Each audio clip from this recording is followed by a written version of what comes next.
My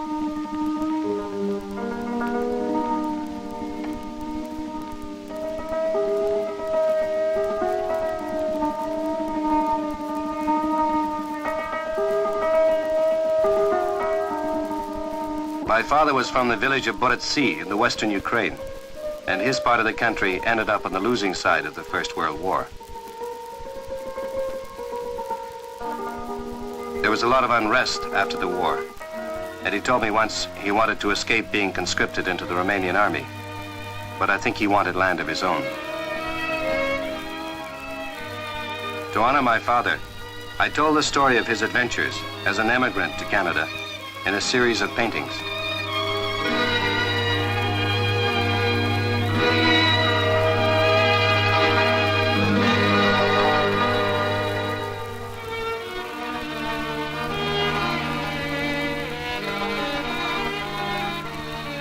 A lot of people had left his village for Canada before the war, but my grandfather didn't want him to go.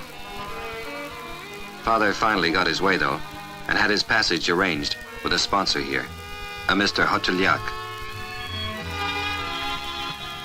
He left from Hamburg, and they stopped at Liverpool on the way, so there were a lot of immigrants on board. Most of them were heading west.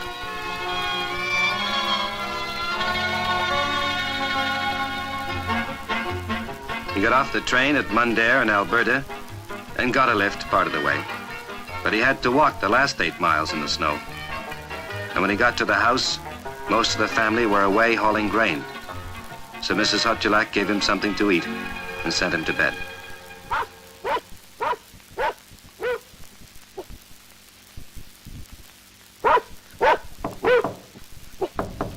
Grain prices were better in winter, and farmers had less to do. So they would get up at 4 to load the grain, and after breakfast they would haul it along the North Saskatchewan to the elevators at Belize. Sometimes it went to 30, 40 below, and the drivers would have to get down and walk behind the sleigh to build up their body heat again. It was an 18-mile trip each way, and it would take them most of the day to do it.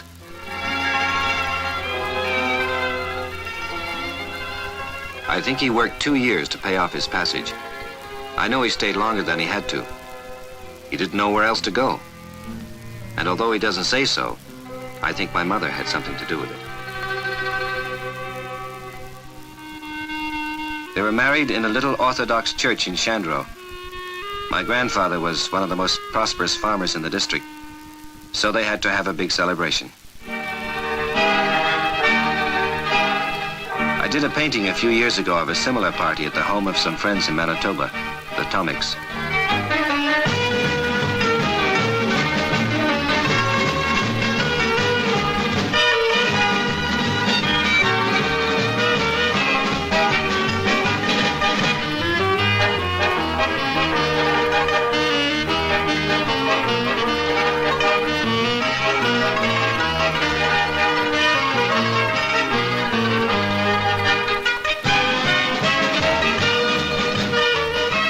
Father said it went on for 3 days. They didn't have a honeymoon. They just loaded up their gifts and went to work on the land that was part of my mother's dowry.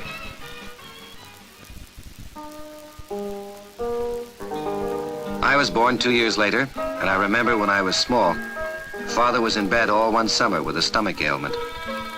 My mother had to run the farm while he looked after me as best he could.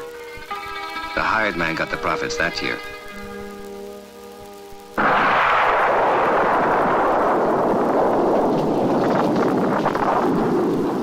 We farmed in Alberta for 8 years before the Depression hit us. I don't think it was the hail or frost as much as the low grain prices that made Father look for a new farm. Some cousins of Father's, the Bujaks, had written of a good buy near Stonewall.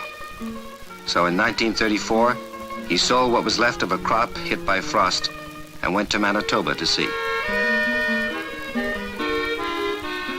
My first impression was the size. It was about a quarter mile from the barn to the house. It had been a dairy farm, and it must have been a good buy. The house alone had 17 rooms. My mother looked after us, and we looked after the herd. All Father was interested in was the land.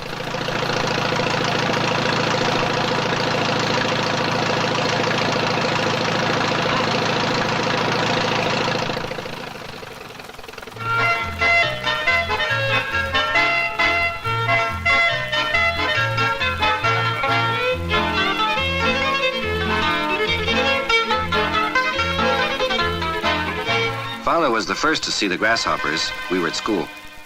They were coming over some bogland to the east of our farm. He said they just looked like a funny yellow cloud.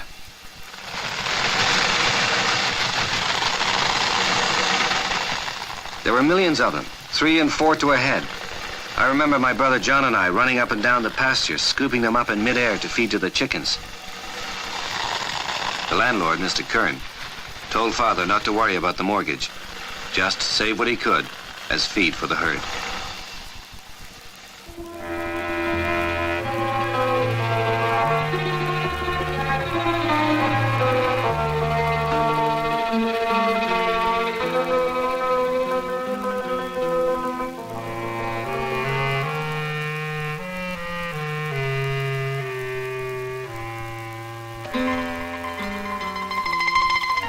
Just as in Western novels, where cattlemen look down on sheep herders, so Father looked down on dairymen. But it was only the milk money and his determination to pull through that kept us going that winter.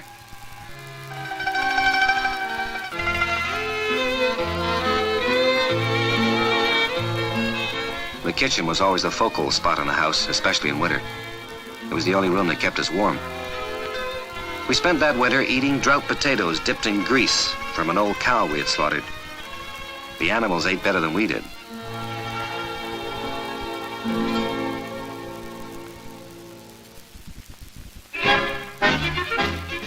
By the time John, Winnie, and I had left for high school in Winnipeg, good crops and wartime prices had really put my father back on his feet. We would go back at harvest time, and I remember him standing on the thresher as we all worked into the night to get the crops in.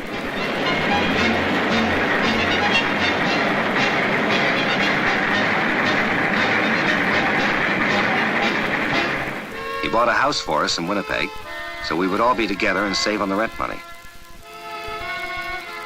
My parents would bring in the groceries every weekend, and we were all doing well in school, so he began to think about selling the farm and retiring to the city.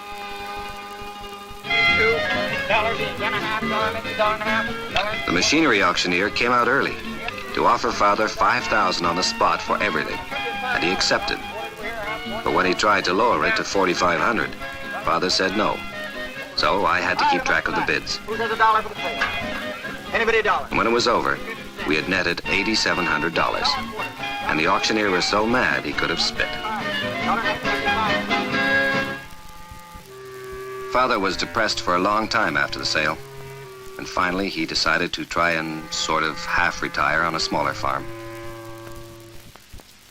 So he came east and settled near Hamilton, Ontario. Oh, in the end, he did revive, and he bought more land. He doesn't know what to do with himself if he isn't working.